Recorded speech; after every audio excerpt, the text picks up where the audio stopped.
Millionaire makes black waitress play piano to mock her. Her talent leaves him speechless. The Marlowe hummed with the kind of soft, expensive noise that makes people feel important. The clink of crystal, low laughter, the rustle of napkins. Under a chandelier's warm spill, servers glided between tables like practiced shadows. Maya, 25, moved through that glow with quiet efficiency, balancing trays, answering orders, offering smiles that rarely reached her eyes. To the diners, she was another part of the room's polished veneer. Inside, though, she carried something else. A patient, private hunger for music that had been with her since childhood. She had learned on an old upright in a cramped family living room, a battered thing that went slightly flat on its lower keys.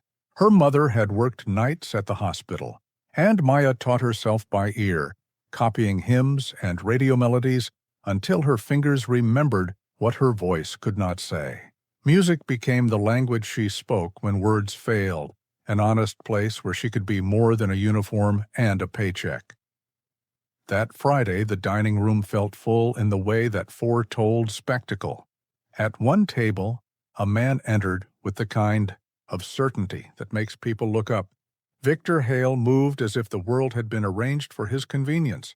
He wore wealth like a coat, a tailored suit, a watch that caught starlight, a laugh that demanded attention.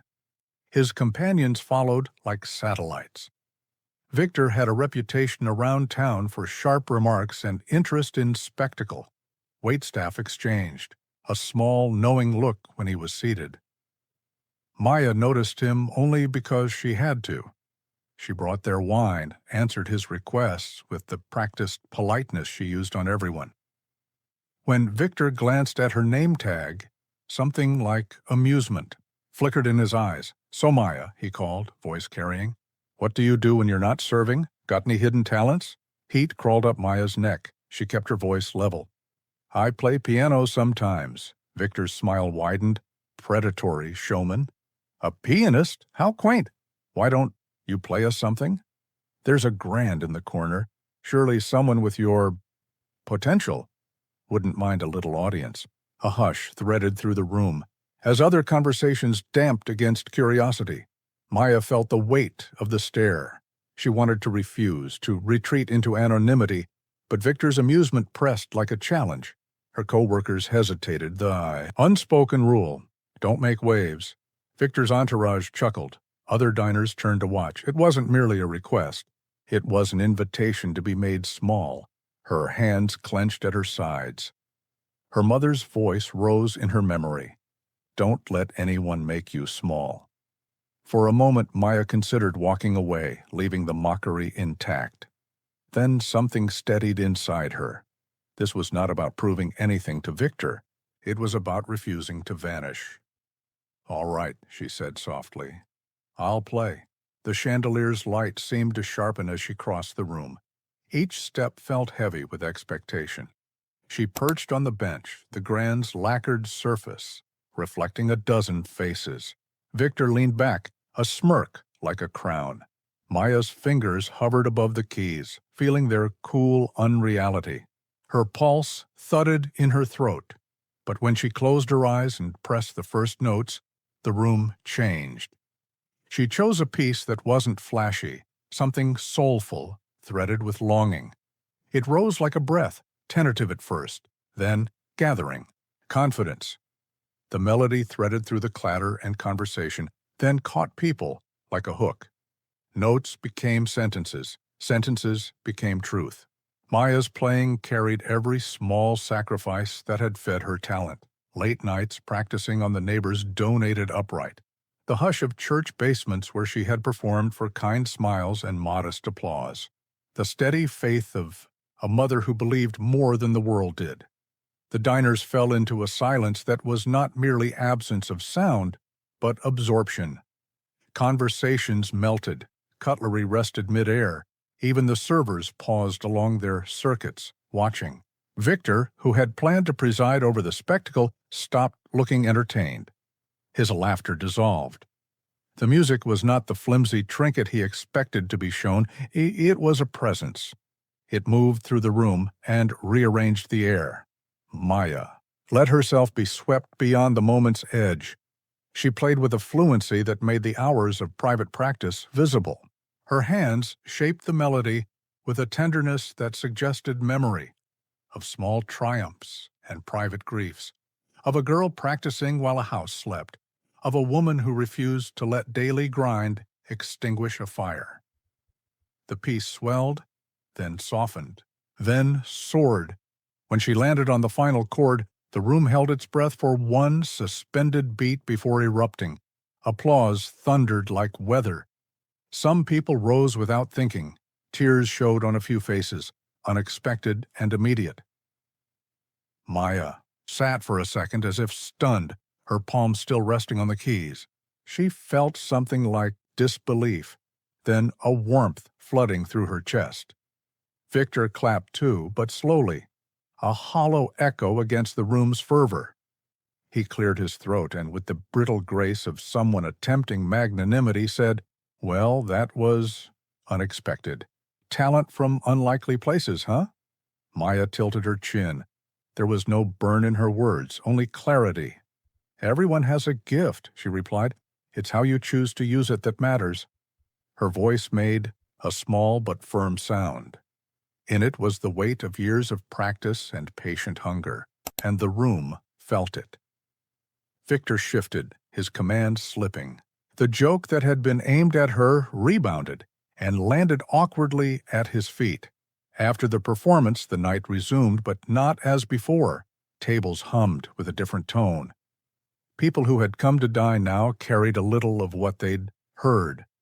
Several patrons approached Maya to offer praise, simple phrases heavy with sincerity. Her co-workers exchanged smiles, their faces bright, as if a shared secret had been revealed. The tips that night were generous in a way they rarely were, and Maya slid home through the cool air with a lightness she hadn't expected. Word traveled. A couple of days later, she received a call from a man who had been at Victor's table, a music producer passing through the city. He wanted to record a demo. It was not a guaranteed ticket to stardom, but it was a doorway, and Maya had long since learned that doors matter. She said yes. That success did not come from a single heroic gesture, but from the steady assembling of small, continuous choices. Maya took lessons, recorded a demo, and kept working with the same humility she'd always had. The performance at the Marlowe became a small local legend. The night a table meant to humiliate ended up revealing the rawness of somebody's life.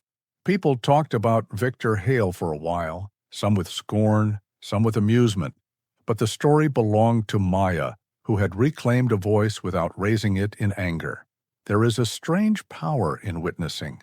When people see someone reveal themselves in an honest way, it stirs something. For some of Victor's companions, the evening offered a sliver of humility. For others, it only confirmed their distance. Victor himself retreated into a shell of polite sobriety, his usual swagger. Gone. He wrote the check and left without the grand exit he preferred. That shift was not the point, though. The point was what Maya discovered in the quiet aftermath, that her music had weight enough to change the atmosphere, that her life contained claims on respect no one else could grant her or remove. Maya's mother cried when she heard the recording. "I always knew," she told her, voice wavering with a joy that had waited years to be used. The producer's demo didn't make them rich overnight, but it did call a new set of possibilities into being. Maya found a way to keep both work and music in balance for a while. Grit and yearning braided together. She taught, she played small gigs, and she kept practicing. Each note was a reminder. This is yours. The night at the Marlowe remained a hinge in her life, not because it toppled a tyrant or rewrote a history, but because it measured something. Courage is often a quiet thing, a decision to stand in a spotlight and be oneself even when others hope you'll shrink. For Maya, it was never about silencing Victor.